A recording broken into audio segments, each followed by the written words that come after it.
mencionamos 2 programas que podem ajudar você aí na área de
Oi, gente, tudo bem? Estava esperando ver se entrava mais alguém aqui.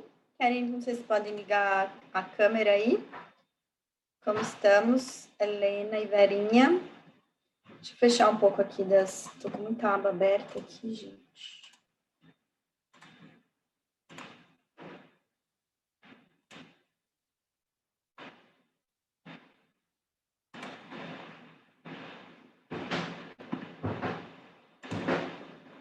Deixa eu ver se eu chamo mais gente lá da comunidade. Se o pessoal tá por lá.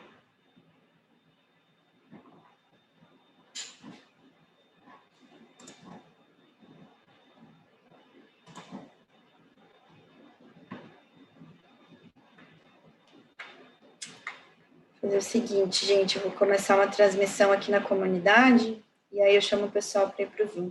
Acho que vai ficar mais fácil. Ai.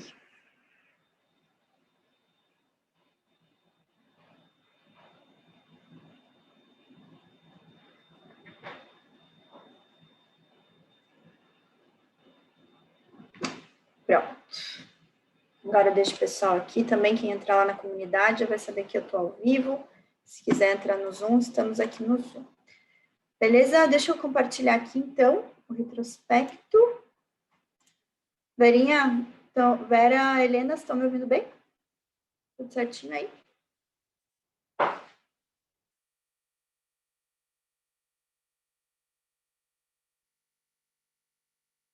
Pessoal. Vera, Helena.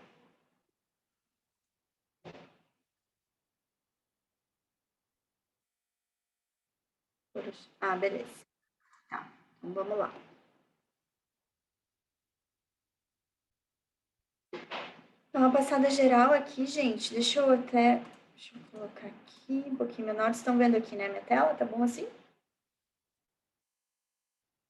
Vou deixar um pouquinho menor para a gente ver de uma forma geral.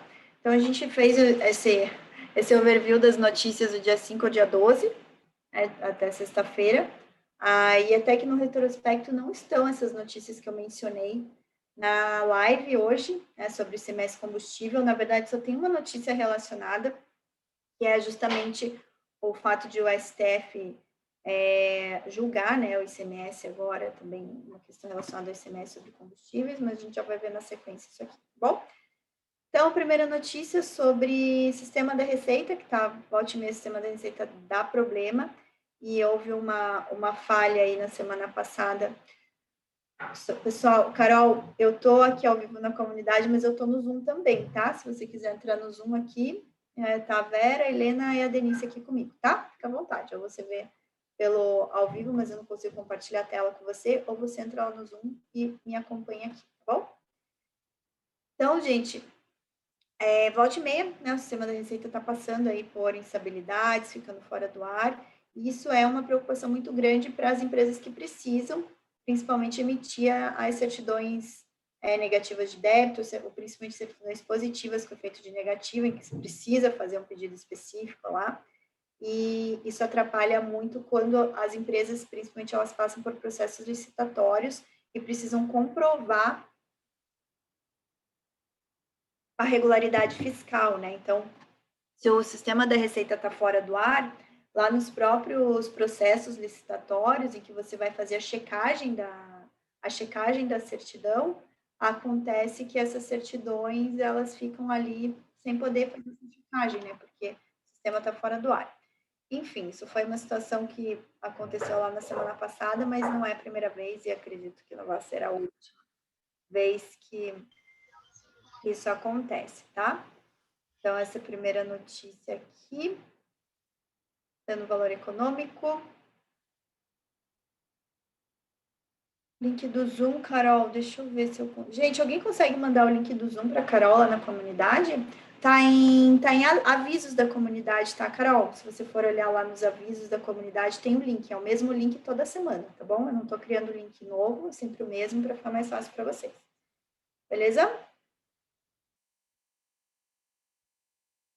Tá, essa segunda notícia, gente, essa que tá grifada em amarelo aqui, deixa eu só ver se ela também valor econômico.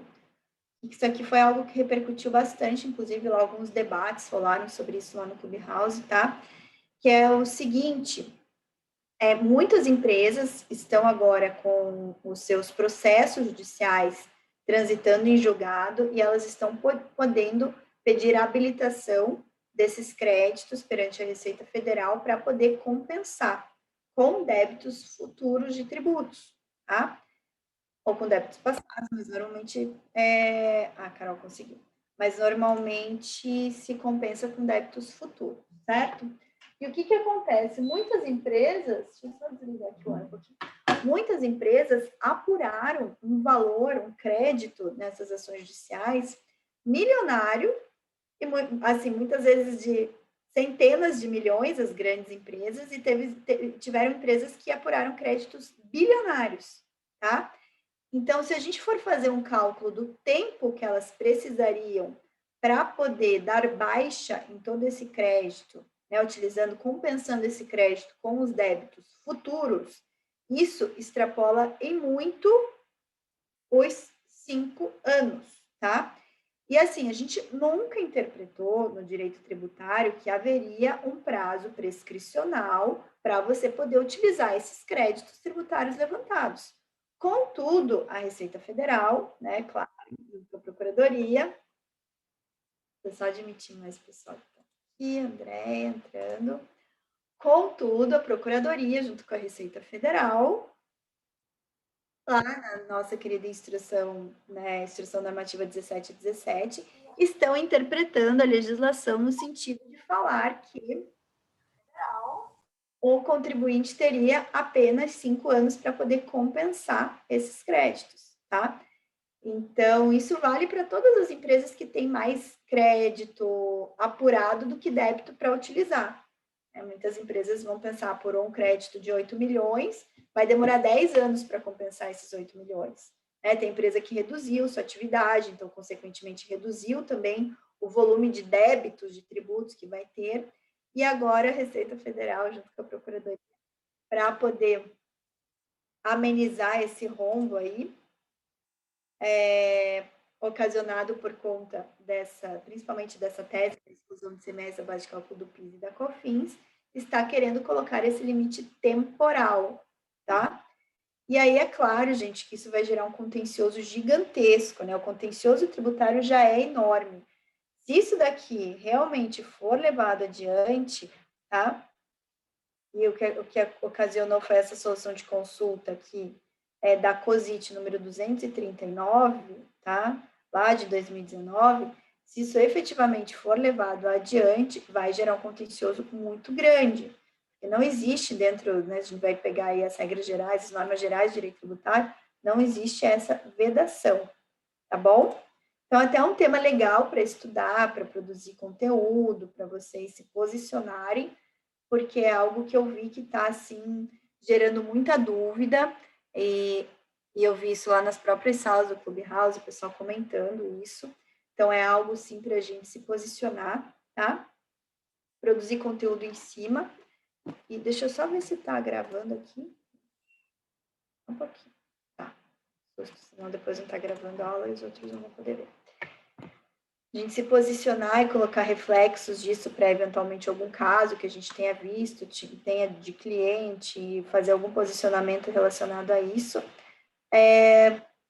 para poder movimentar essa discussão, tá? Porque mais um contencioso em cima de algo que efetivamente é só uma manobra aí da Receita Federal com a Procuradoria para reduzir o rombo que isso vai ocasionar nos cofres públicos, realmente não vai levar ao desenvolvimento do país, né? Vai gerar só mais um contencioso aí, um volume grande, inclusive, de contencioso, tá? Essa outra notícia eu não vou comentar, depois vocês podem ler lá no retrospecto, mas é autuação trabalhista, tá? Não é muito nosso foco aqui, mas se vocês tiverem interesse em saber que as pequenas empresas estão na mira aí do Ministério do Trabalho, na questão da fiscalização na questão da fiscalização trabalhista, deem uma olhadinha aí que pode interessar, tá bom? A outra notícia que repercutiu muito na semana passada foi justamente a nova possibilidade de parcelamento, até a Jaque postou aí na comunidade, quem não viu ainda essa postagem que a Jaque fez, ela postou a notícia na nossa comunidade, mas está também no retrospecto. Ai, gente, só um pouquinho. Ai, eu estava com a perna cruzada aqui, fui esticar, deu uma dorzinha. Mas saiu essa portaria 1696, né, da semana passada, do dia 10, com as condições aí para parcelamento de débitos de tributos federais vencidos entre março e dezembro de 2020, tá? Então, débitos lá ocasionados justamente por conta da pandemia do coronavírus. Não vale para débitos anteriores e nem débitos posteriores, tá? Então, se vocês tiverem clientes nessa situação que, por conta aí da pandemia, eles tiveram um impacto financeiro relevante e tem tributos aí que podem entrar nesse parcelamento, aí tem esse parcelamento especial que continua aberto aí para negociar esses tributos vencidos, tá bom? Outro tema muito legal, tá, gente? Eu acho que é um debate bacana que a gente precisa, se alguém se habilitar aí, se alguém quiser estudar esse tema, debater, trazer uma aula aqui para a comunidade, ou promover o debate nos encontros de sábado. Eu acho que é um tema bem legal, que é mediação tributária, tá? Eu vejo que isso tá também lá no Clubhouse, o pessoal tá falando muito, não apenas da questão da arbitragem, mas principalmente da mediação tributária. É algo que já está funcionando em países da Europa, como Espanha, como Portugal, que tem um sistema um pouco mais próximo do nosso, né? E agora, alguns estados já começam a implementar projetos pilotos de mediação tributária. E aqui, no caso, não é um estado, é um município, né? A Prefeitura de Porto Alegre está sendo pioneira nesse sentido aí de incentivar um acordo. E aí, gente, a gente tem que pegar os conceitos. Eu não sei se vocês estão familiarizados com o conceito de mediação e arbitragem, tá? Muito pessoal que é do direito, possivelmente sim, mas o pessoal que é fora da área do direito, possivelmente não. Então, vamos lá, deixa eu só explicar rapidamente para vocês o que são esses institutos, tá? Então, a mediação, ela evita fazer com que um conflito vá adiante, tá? Então, evita o contencioso, tá? Evita a contenda, instaurar-se um processo aí, seja administrativo ou seja judicial. Então, uma vez que há de um lado um credor, de outro lado o devedor, para que eles resolvam essa pendência antes de levar adiante um processo, eles entram num acordo, fazem um acordo e isso se dá mediante um procedimento de mediação. Existe um mediador que vai ouvir as duas partes, vai verificar o interesse das duas e vai tentar conciliar no sentido, né, de chegar a um acordo, tá? Essa mediação, ela é um procedimento aí que não implica num processo, tá? Não implica na instauração efetiva de uma contenda, de uma briga, tá? Já a arbitragem é um processo, né? Tanto que se chama de processo arbitral. Ele não corre no judiciário, corre em câmaras de arbitragem. Normalmente essas câmaras, elas têm mediação também, existem muitas câmaras de mediação e arbitragem. Isso eu estou falando fora, eu estou falando conceitos gerais desses institutos, tá? Sem entrar aqui na seara tributária ainda. Então, ocorre normalmente nessas câmaras que têm regulamentos próprios, né, com todos os procedimentos a serem adotados, primeiro, para fazer uma mediação, uma vez que a mediação não seja frutífera, aí entra-se num processo aí, que é um processo arbitral, que ele corre às margens do Poder Judiciário, não vai para o Judiciário, as partes correm esse processo com os interesses contrapostos aí, podendo produzir prova, responder, contra-argumentar, e há aí um colegiado de árbitros que vão analisar aquele caso, tá? Isso, assim, de uma forma bem genérica, só para vocês entenderem, tá? Existem a Lei Nacional de Arbitragem, enfim, que regulamenta isso, e cada Câmara vai ter os seus procedimentos aí específicos, tá? E tem se debatido nos últimos anos a possibilidade ou não de trazer esses dois institutos para a seara tributária. Por muito tempo, se argumentou que seria inviável, por quê? Porque o crédito tributário ele é um crédito indisponível, ou seja, o poder público não pode dispor, tá, desse valor, tá? Tanto que todos os programas de parcelamento, transação, enfim, eles não atacam efetivamente a redução do crédito tributário, que eles atacam é sempre a redução da multa ou a redução dos juros, né? Mas o crédito tributário ele se mantém aí intocável por ser uma receita indisponível do Estado, que ele não poderia abrir mão dessa receita, tá? Então, por muito tempo se afastou a possibilidade de projetos aí de mediação e arbitragem na área tributária por conta desse entendimento. Contudo, por conta do aumento do contencioso, por conta da evolução do estudo desses institutos e até mesmo da utilização desses institutos em outros países e vendo como são institutos que efetivamente trazem bons resultados para as duas partes, tanto para o fisco como para o contribuinte, é que de um tempo para cá está se estudando essa possibilidade, existe até de alguns projetos de lei no âmbito federal, e agora a gente tem aí a notícia da Prefeitura de Porto Alegre, utilizando aí a mediação para incentivar o acordo entre fisco e contribuinte, tá? E aí esse acordo pode se dar em pagar o tributo de forma diferenciada, em colocar uma garantia diferenciada, enfim, normalmente você não ataca aí o próprio, né, o valor total do crédito, mas você faz algumas concessões, tá? E aí também tem quem discuta, no âmbito mais conceitual, que isso seria muito equivalente à própria transação tributária que está prevista no nosso Código Tributário Nacional.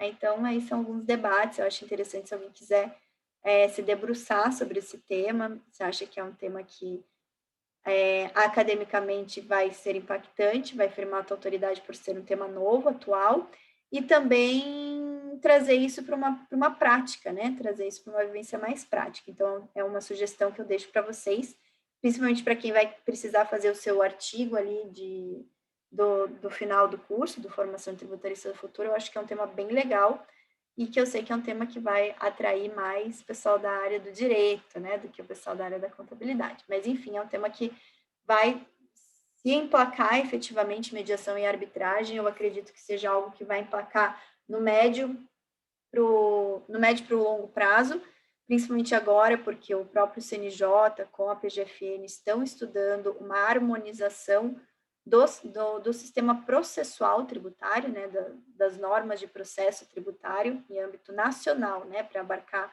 tributos federais, estaduais e municipais. É possível, sim, que isso seja levado para essa seara. É possível não, muito provável, inclusive, que dentro desses debates CNJ e PGFN, que a temática mediação e arbitragem esteja inserida, ok?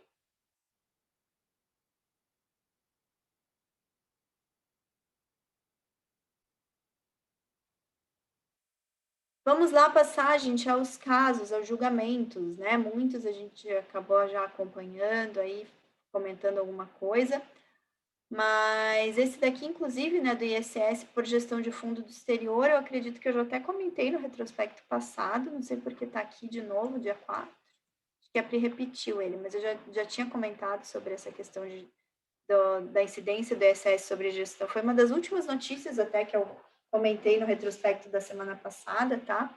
Falei até que ia impactar um cliente específico nosso, impactar negativamente, né? Aí deixa eu... Ah, calma aí, deixa eu só ver... Deixa eu só ver se teve mudança no que eu falei. Ah, sim, esse daqui é... Ah, tá, lembrei, gente, é outra coisa, tá? Porque semana passada, o que tinha acontecido? O que eu comentei na semana passada foi que a gestora do fundo no exterior, ela tinha pedido para desistir do processo e esse pedido tinha sido negado, tá? Contudo, agora, o que aconteceu? O STJ, como ele negou o pedido de desistência, ele julgou o caso, tá? E aqui, ó, deixa eu pegar aqui. Deixa eu pegar aqui a conclusão, tá? Então, vou ver aqui uma coisa. O que tinha comentado era dessa decisão aqui na semana passada.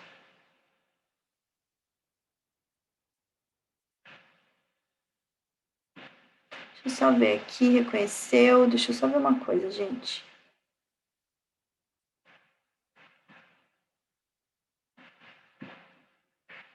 Não, o julgamento não aconteceu, ele foi interrompido, tá? Existe aí, é um julgamento que vale a pena a gente acompanhar, porque é a questão da incidência do ISS sobre prestação de serviços para o exterior, e aqui se está discutindo se gerir fundos, né, se essa gestão de fundo do exterior se representa uma exportação de serviço ou não, para afastar a incidência do ISS, e aí tem voto contrário e voto contra, mas o caso em si não finalizou o julgamento, tá? Aí o que eu comentei que teria impacto sobre essa questão do ICMS sobre combustíveis é essa notícia aqui, ó, que o STF começa o julgamento sobre tributação estadual que pode afetar combustíveis e energia, tá? Então, começou, né, não tem ainda uma finalização, e aqui provavelmente a gente vai ter no próximo retrospecto, a gente já vai ter novidades sobre esse caso, tá? Então, aqui está se validando, e aqui é aquela discussão sobre as alíquotas, né, que incidem sobre produtos essenciais. Então, aqui é a discussão sobre se o princípio da essencialidade da tributação, no caso do ICMS, se ele é uma obrigação ou não, porque a Constituição fala que o ICMS ele pode ser seletivo, né, em relação à essencialidade do produto, né, da mercadoria comercializada. Então, ao contrário do IPI, em que a Constituição fala que o IPI ele é um imposto seletivo, no caso do ICMS fala que poderá ser, né? Então, pode ser seletivo.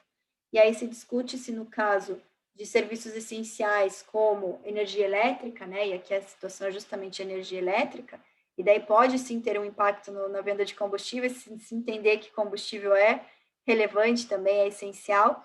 Se a alíquota, que hoje no caso a alíquota sobre energia elétrica, telecomunicações, está aí na casa dos 25%, se essa alíquota não violaria o princípio da essencialidade, da seletividade para os fins do ICMS, tá? Então, esse é um julgamento bem importante, a gente tem aí diversos processos de clientes aí pautados na questão da energia, né, nem tanto de combustível, mas a combustível seguiria a mesma lógica, se você entender que combustível ele é essencial também para a população. Também é possível que, se o STF entender que se aplica o princípio da essencialidade e da seletividade de forma obrigatória para o ICMS, é possível sim que haja essa redução aí das alíquotas e vai representar outro impacto bem relevante aí na arrecadação tributária, tá? Então, isso que tem a ver com o que eu comentei hoje na live, tá bom?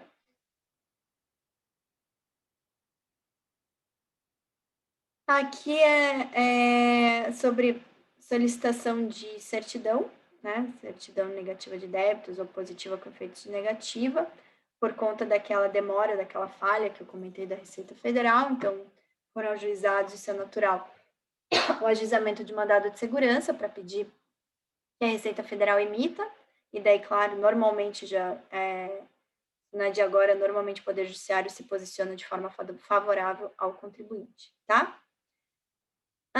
Essa outra notícia relevante também, inclusive a gente fez um post nas redes sociais sobre essa situação, que é sobre a incidência do ISS sobre o armazenamento de cargas, tá? Então, existe uma discussão sobre se armazenamento de carga seria um serviço passível de tributação pelo ISS, tá? E aqui o STJ decidiu que sim, que a atividade de armazenagem realizadas por terminal portuário está sujeita ao ISS. Na prática, gente, pelo menos que eu tenho visto, os armazéns que eu conheço todos são contribuintes de ISS, recolhem o ISS, tá? Mas existia, essa era uma tese aí que estava sendo discutida se no caso aqui não se a questão da armazenagem aí não poderia ser considerada como uma locação de espaço, né? E pela locação, daí se aplicaria a súmula vinculante número 31, que fala que sobre a locação não incide o ISS, tá? Mas o STJ afastou, entendeu que são atividades de natureza jurídica diferentes.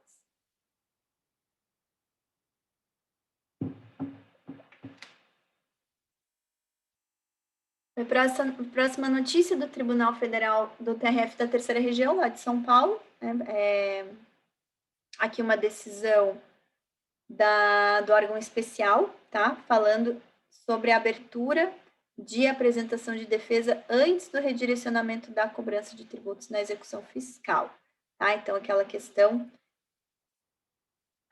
gente, se alguém tá me vendo aqui pela comunidade, a gente tá no Zoom também, tá? Se quiserem entrar no Zoom, o link tá nos avisos aí do grupo, beleza?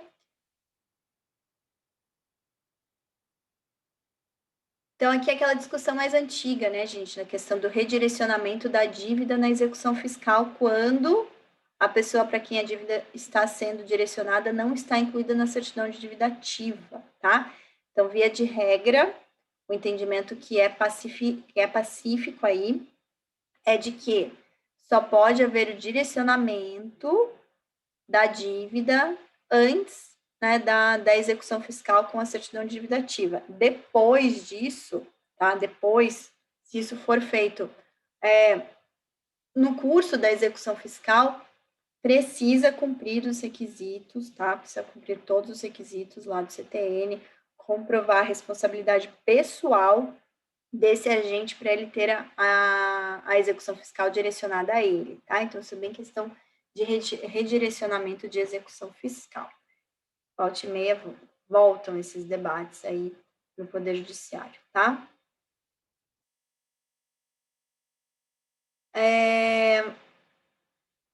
Aqui outra notícia relacionada à mesma questão do princípio da seletividade, tá? Então, no dia 4 começou o julgamento e no dia 11 foi suspenso. Então, a gente vai ter que continuar acompanhando essa situação.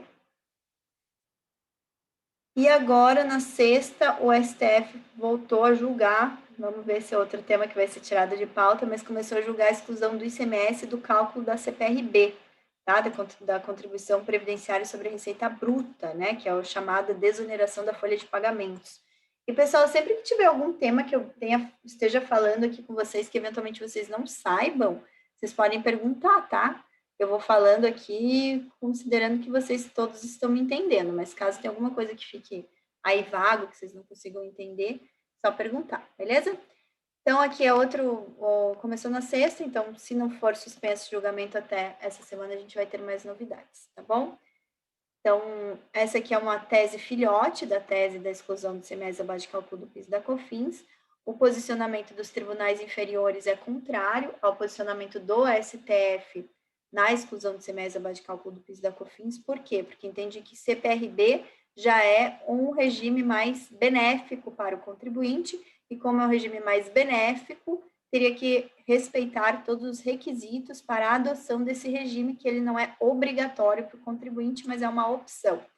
Então, por ser uma opção, aí teria que incluir o ICMS e todos os tributos na base de cálculo da CPRB. A mesma coisa, é o mesmo entendimento que os tribunais têm adotado para a tese da exclusão dos tributos na base de cálculo do RPJ da CSL no lucro presumido.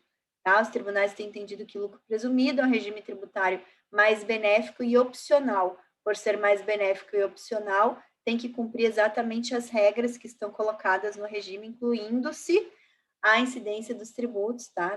Na base de cálculo dos outros tributos, ok? Então, esse julgamento do STF é um julgamento bem importante, porque se o STF continuar aplicando o entendimento que ele teve lá no tema 69, de que a gente tem que considerar o conceito de faturamento ou receita, e dentro desse conceito de faturamento ou receita não deve estar incluídos os tributos, qualquer outro tributo cuja base de cálculo reflita nesse conceito de receita ou faturamento não poderá incidir sobre essa base outros tributos, tá?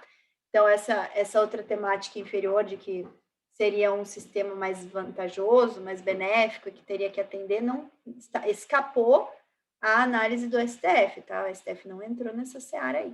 Então, vamos ver se vai entrar agora, possivelmente sim, porque é algo que está sendo debatido nas instâncias inferiores. Esse julgamento bem importante que a gente tem que acompanhar, tá bom? E aqui partindo para outras situações mais, assim, regionalizadas, né? Então, aqui, TJSP, aceitando bem de terceiro como garantia de dívida fiscal, tá? Então, aqui é uma situação interessante, que às vezes a própria empresa não tem bens para garantir, para ofertar, né, para dar de garantia numa execução fiscal, e aqui aceitou bem de terceiro. A Vera aí que vai saber, vai se interessar por essa temática, né, Vera? Porque sempre está falando sobre carta-fiança, depósito garantia, enfim. E aqui está aceitando bens de terceiro, tá? O que eu já vi na prática é quando são empresas do mesmo grupo, em que uma empresa tem bens para oferecer a garantia, a outra não tem, uma autoriza a outra, né, há uma autorização expressa, um documento expresso autorizando a penhora de bens, e os tribunais, Receita Federal não, a PGFN normalmente aceita esse tipo de garantia. E eu acho que essa é a última notícia do nosso retrospecto, é de que, deixa eu ver de onde que é esse aqui, Minas, a GE de Minas teve sentença favorável para a cobrança de ICMS em ação de embargos de execução. Tá aqui uma questão bem pontual, tá? Uma empresa de comercialização de alimentos para animais que perdeu aí essa execução fiscal do valor bem relevante, né? 264 milhões de reais, tá? E aqui, qual foi a temática? Uso indevido do diferimento do ICMS nas operações de saída. Então, ICMS no DIFAL, né? Desculpa, falei errado. Diferimento do ICMS não deveria... essa aqui é até uma situação interessante para comentar, tá, gente? Tem muitas... Quando a gente fala de importação, distribuição e comércio de produtos do agro, a gente tem que olhar com muita cautela a legislação, tanto as normas gerais do CONFAS, tá? E as legislações de cada estado que for ser parte nessa cadeia. E aí eu quero ver se eu trago para vocês, a gente fez uma análise bem interessante aqui de benefícios fiscais do estado para venda de fertilizantes, tá? Revenda de fertilizantes. E como é interessante que cada tipo, então vamos pensar aqui, ó, vamos pensar que se essa empresa, ela está comercializando um fertilizante para uso animal, ela vai ter um tipo de benefício, um tipo de diferimento do ICMS, tá? Pode ser que tenha, pode ser que não tenha. Mas se for um fertilizante, pode ser o mesmo, vamos pegar a ureia, tá? A ureia, ela pode ter finalidade agro, finalidade pet e finalidade indústria, tá? Pode servir lá para a indústria automotiva, por exemplo. É o mesmo produto, só que a depender do uso desse produto, ele vai ter benefício fiscal ou não. No caso do uso agro, que daí é como fertilizante mesmo, fertilizante do solo, essa ureia, no uso dela como fertilizante, ela tem toda a cadeia diferida, e muitas vezes não paga nada de ICMS na cadeia toda, tá? Se você fizer um bom planejamento tributário, você não paga nada de ICMS na cadeia toda, desde a importação até a venda para o consumidor final. Se essa mesma ureia tiver utilização PET, né, uma utilização veterinária para alimento de animais, já vai ser outra utilização. E aí, muitas vezes, não vai ter esse diferimento, que deve ter sido o que aconteceu aqui. A empresa utilizou um produto, tá? Vamos pensar que é a mesma NCM, é o mesmo produto. Contudo, a legislação diferencia o uso desse produto. Então, se for o uso tal, vai ter uma utilização, vai ter uma incidência tributária de um jeito. Se for outro uso, vai ter de outro. Tá? Então, essa é uma questão bem interessante aqui para a gente analisar e para orientar bem os clientes, inclusive com planejamentos tributários específicos, tá? E aí você tem que olhar todos os estados envolvidos. Vamos pensar que você está importando por um estado, está distribuindo para outro estado e está comercializando por um terceiro estado. Então, aí toda a legislação desses 3 estados tem que ser analisada para você dar melhor orientação, tá? E, pessoal, acabamos aqui. Deixa eu ver aqui, deixa eu parar aqui. Deixa eu ver o que vocês colocaram. A Vera está comentando aqui que essa questão da matéria ajuda porque tem casos que a Receita, no caso a Procuradoria, aceita parte em bens e parte em fiança. Então, com casos que a empresa ofereceu parte do estoque como garantia, a diferença será apresentada em fiança. Legal. Muito bom. A Denise está perguntando se eu tenho dica de material para mediação tributária. A Denise, deixa eu ver se está aqui. Eu tenho material. Deixa eu ver, só um pouquinho, gente. Vou ver se está aqui ou está no escritório. Não lembro.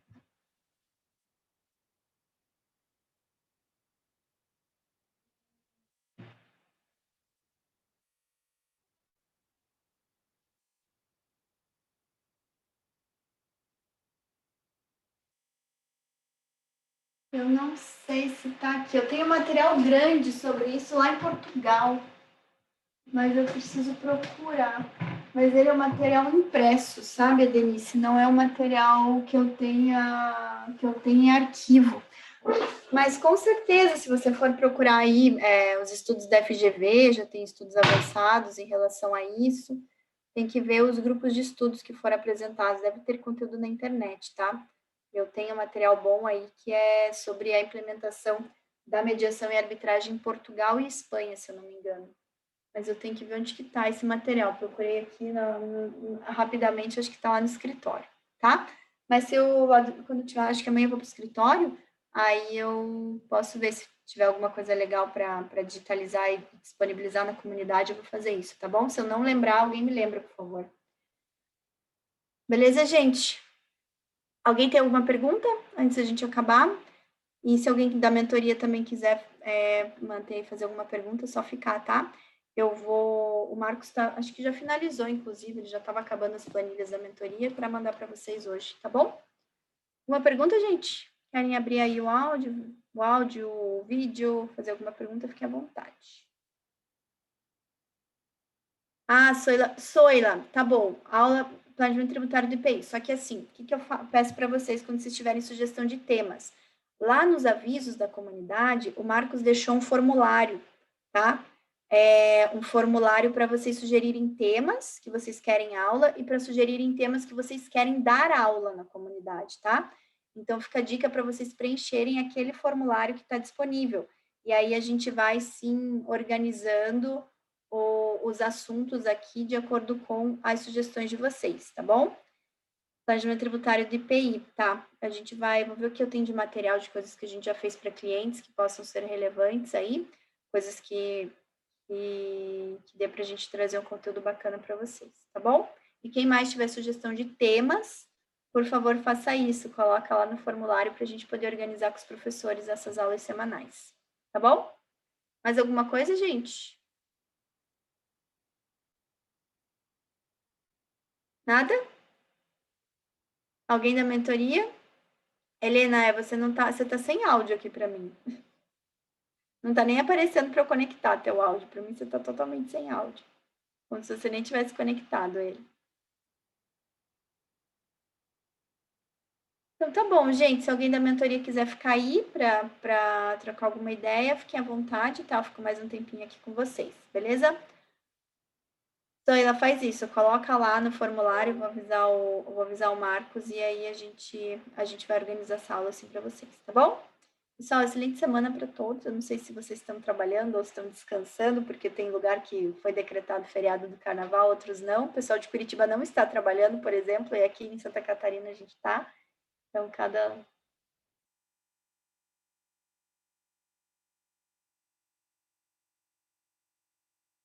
Tá, então beleza, gente. Eu vou finalizar aqui e eu já respondo a tua dúvida, Helena.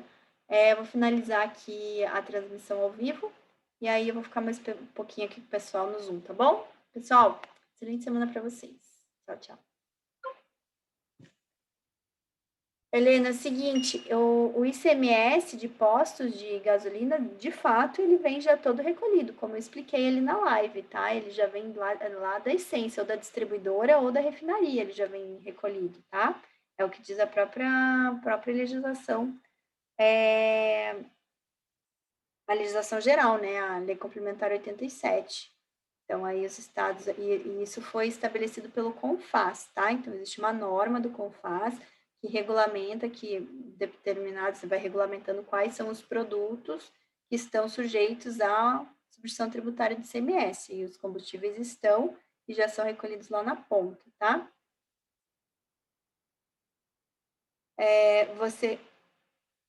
Tá. Quais documentos necessários para pedir no caso de um possível cálculo de exclusão de outros tributos da base de cálculo? Nota fiscal de entrada, não nota fiscal de saída. Você pode pedir nota fiscal de entrada, que daí, se for da distribuidora para o posto, vai ter destaque, tá? A maioria tem, porque a distribuidora, como eu falei, né, tem muito combustível que já é importado, então da distribuidora que recolhe. E aí você pode pedir, ou você pode simplesmente fazer o cálculo, né? Fazer o cálculo de acordo com a lei, tem as margens de valor agregado, né? Só excluir da margem de valor agregado, porque daí tem a MVA específica para combustível e ia fazer cálculo. Como se você tivesse excluindo aquele ICMS, tá? Eu acredito, Helena, deixa eu ver. Vou até perguntar para a Maiara, mas eu acho que a Josi estava com essa dificuldade de fazer o cálculo. Eu acho que a Maiara ajudou a Josi na comunidade. A Mayara até ajudou a Josi a fazer esse cálculo, porque ela também estava com outro cliente, que eu não lembro se era posto, ou se era, acho que era uma mineradora, era alguma outra empresa que também tinha a questão do CMS substituição tributária, e a Mayara ajudou, inclusive na questão da documentação e no cálculo. Dá uma procurada na comunidade, Helena, se você não achar, você pergunta para a Maiara, faz um post perguntando para a Maiara isso, tá? Porque eu sei que foi uma questão que a Josi, para a Maiara ou para a Josi também, foi uma situação que a Josi passou, ela entrou com a ação, inclusive já até recebeu honorários dessa ação, tá? Então, é uma dica que eu te dou aí para você poder pesquisar na própria comunidade e se conectar com a Josi e com a Maiara nesse sentido, tá bom? Mais alguma coisa, gente?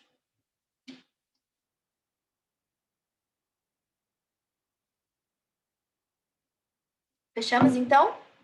Todo mundo quietinho, só estou eu falando comigo mesma. Mas então tá bom, pessoal. Boa semana para vocês. Nossa mentoria continua na quarta-feira à noite. Amanhã, daqui não tem ninguém no Clubhouse ainda, né? Boa semana. Quando vocês quiserem ingressar no Clubhouse, me avisem, porque eu tô com 2 convites para lá, tá bom? E eu, conforme eu vá me movimentando por lá, vou ganhando mais convites, daí vocês podem me pedir, tá bom, gente? Lá tá sendo bem legal. Tchau, tchau.